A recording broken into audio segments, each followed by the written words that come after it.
মিষ্টির সঙ্গে বিষ খাওয়ানোর পর ঘটনা অন্যদিকে প্রবাহিত করতে নাপা সিরাপ খাওয়ানোর কথা বলেছিলেন মাননীয় উপদেষ্টা জনাব হাসান আরিফকে আমাদের হাসপাতালে আনা হয়। বিভিন্ন প্রোটোকল মেনটেন করার পরে ওনাকে আমরা মৃতই পেয়েছি। ইনফ্যাক্ট ওনার পরিবারের পক্ষ থেকে যেটা বলা হয়েছিল, উনি সময় ভাত খাচ্ছিলেন এবং সত্য মিথ্যা কতটুকু সেটা পড়েন। তবে উনি গুরুতর যে অভিযোগ এনেছেন আসিফ নজরুল সাহেবকে নিয়ে, আমাদের এই বিষয়টাকে দেখতে হবে। আমি বিভিন্ন ভাবে জানতে পারলাম যে আমি কেন মিডিয়াতে অনুপস্থিত। নিজের দেশের লোককে যারা হত্যা করে রাজনৈতিক স্বার্থে এবং নিজের গদিকে নিশ্চিত করার জন্য, নিরাপদ করার জন্য, তাদের পরিণতি এরকমই হয়। সূত্রতা বিষ প্রয়োগ করে নাকি হত্যা করা হয়েছে। এইদিকে আপনারা জানেন যে একজন উপদেষ্টার ইতিমধ্যে মৃত্যু হয়েছে। এইদিকে আইন উপদেষ্টা আসিফ নজরুল স্যারেরও অনেক আলোচনা সমালোচনার মধ্যে চলছে। আসলে ঘটনাটা কি সেটা আজকে সম্পূর্ণ ভিডিওটি দেখলেই কিন্তু আপনারা বুঝতে পারবেন কিভাবে কি ঘটেছে। তো কথা না বেরিয়ে চলুন আমরা ভিডিও মূল আলোচনায় চলে যাই। ভিডিও মূল আলোচনায় চলে যাওয়ার আগে আপনার কাছে আমার ছোট করে একটু অনুরোধ, আপনি প্রত্যেক মুহূর্তের আপডেট পেতে অবশ্যই চ্যানেল সাবস্ক্রাইব করে দেবেন এবং পাশে থাকা বেল আইকনটি ক্লিক করে দেবেন, তাহলে প্রত্যেক মুহূর্তের আপডেটগুলো সবারই পৌঁছবে আপনার কাছে। তো সে কথা না বেরিয়ে চলুন আসলে ঘটনাটি তাহলে বিস্তারিত দেখে আসি। বাংলাদেশ পরিস্থিতি নিয়ে কিছু কথা বলতে চাই। গতকালকে আমাদের ইলিয়াস ভাই যে একটা ভিডিও দিয়েছে, সেই ভিডিওটা নিয়ে তুলপাড় বলতেই হবে। সত্য মিথ্যা কতটুকু সেটা পড়েন। তবে উনি গুরুতর যে অভিযোগ এনেছেন আসিফ নজরুল সাহেবকে নিয়ে, আমাদের এই বিষয়টাকে দেখতে হবে। উনি বলেছেন, উনি এই ভিডিওতে প্রতিষ্ঠা করার চেষ্টা করেছেন আসিফ নজরুল ভারতীয় পারপাস সার্ভ করতেছেন, উনি ভারতীয় এজেন্ট। নাও গুরুতর অভিযোগ, এই ভিডিওর আর কিছুই গুরুত্বপূর্ণ আমার কাছে মনে হয় নাই। এর আগে আমরা প্রত্যেকটা জিনিস শুনেছি, তবে এই কথাটা নতুন।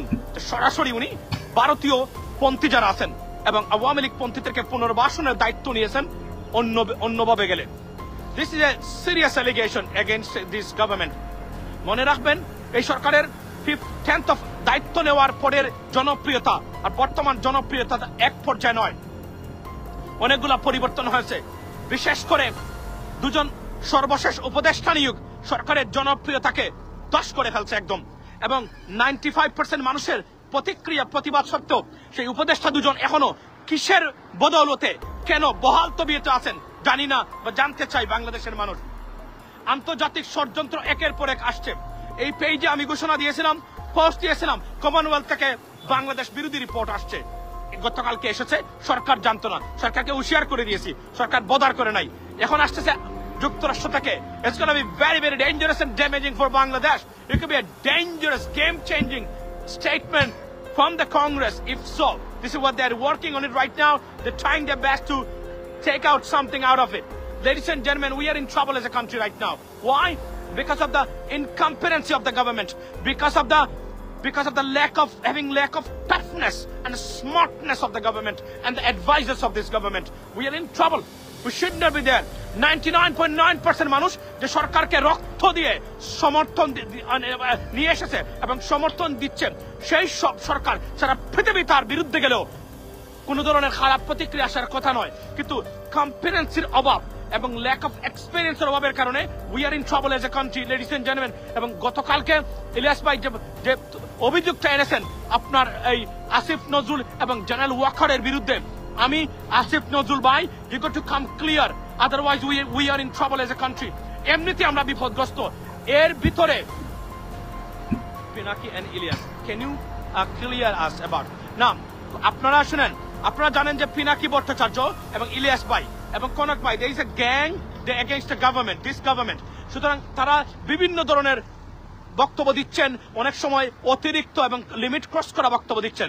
এখন গতকালকে ইলিয়াস ভাই যে ভিডিওটা দেখিয়েছেন, সেই ভিডিওতে উনি বলছেন আসিফ নজরুল বেসিক্যালি ভারতীয় পন্থীদের এবং আওয়ামী লীগের পন্থীদেরকে সরকারে আপনার রিহ্যাবিলিটেট করা বা পুনঃপ্রতিষ্ঠা করার ষড়যন্ত্রে লিপ্ত, বা আওয়ামী লীগের রাজনীতিকে বাংলাদেশে আবার পুনঃপ্রতিষ্ঠায় উনি লিপ্ত আছেন। It's a very, very dangerous allegation. We need to make sure they're not the agent of those individuals or groups. If so, we are in trouble already.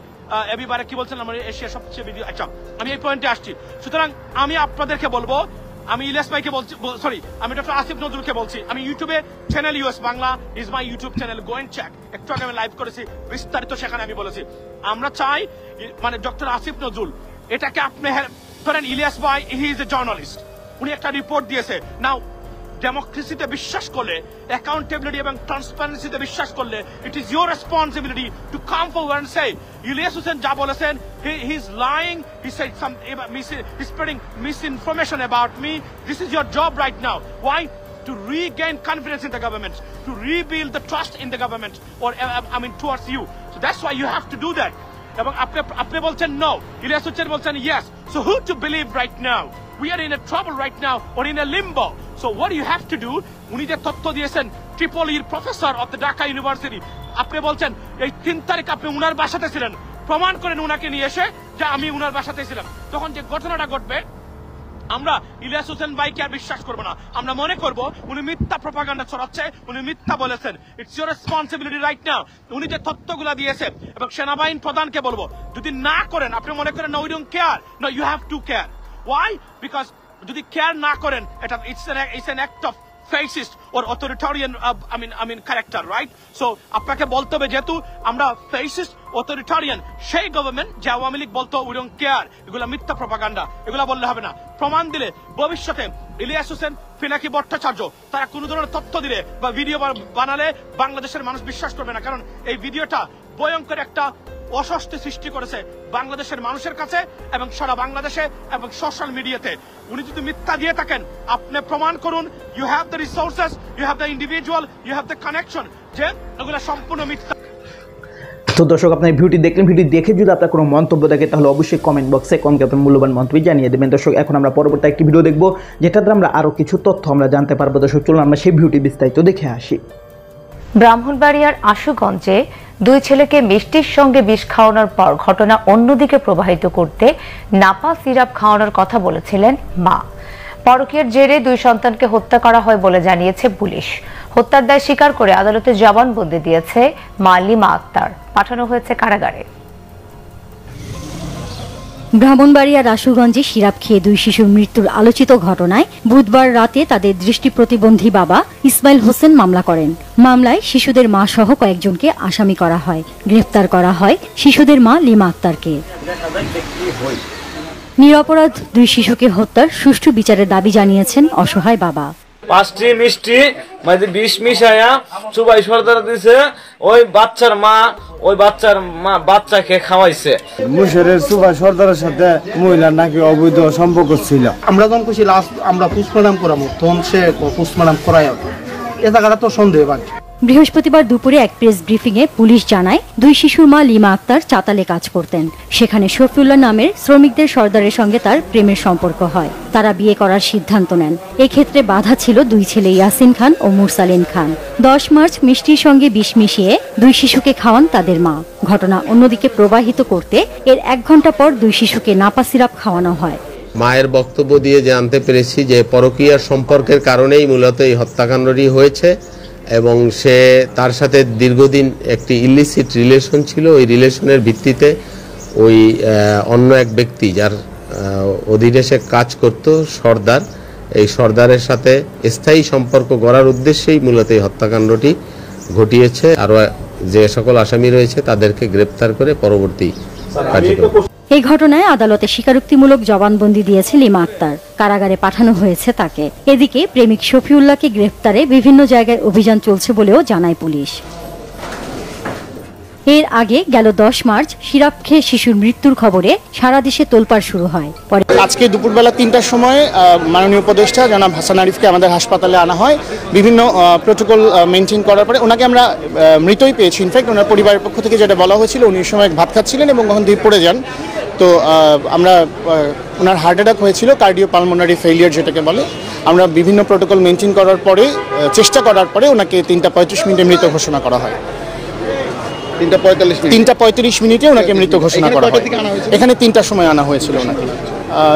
আর জানাজার ব্যাপারে যেটা শুনলাম, আমরা কিছুক্ষণের মধ্যে মৃতদেহ ওনার পরিবারের স্বজনদের কাছে হস্তান্তর করব। ওনারা আজকে বাদ এশা ধানমন্ডি 7 নম্বর মসজিদে একটি জানাজা হবে। আগামীকালকে 11টার সময়। তো দর্শক, আপনারা সম্পূর্ণ ভিডিও দেখলেন। সম্পূর্ণ ভিডিও দেখে যদি আপনার কোনো মন্তব্য থাকে তাহলে অবশ্যই কমেন্ট বক্সে কমেন্টে আপনার মূল্যবান মন্তব্য জানিয়ে দেবেন। দর্শক, কথা বলতে বলতে আমরা ভিডিও শেষ পে চলে এসেছি। ভিডিও শেষ করার আপনার কাছে আবার অনুরোধ করছি, আপনার প্রত্যেক মুহূর্তের আপডেট পেয়ে অবশ্যই চ্যানেলটি সাবস্ক্রাইব করে দেবেন এবং পাশে থাকা বেল আইকনটি ক্লিক করে দেবেন। তাহলে প্রত্যেক মুহূর্তের আপডেটগুলো সবার আগে পৌঁছবে আপনার কাছে। তো সব দিন শেষ করে সবাই ভালো থাকবেন, সুস্থ থাকবেন। আল্লাহ হাফেজ।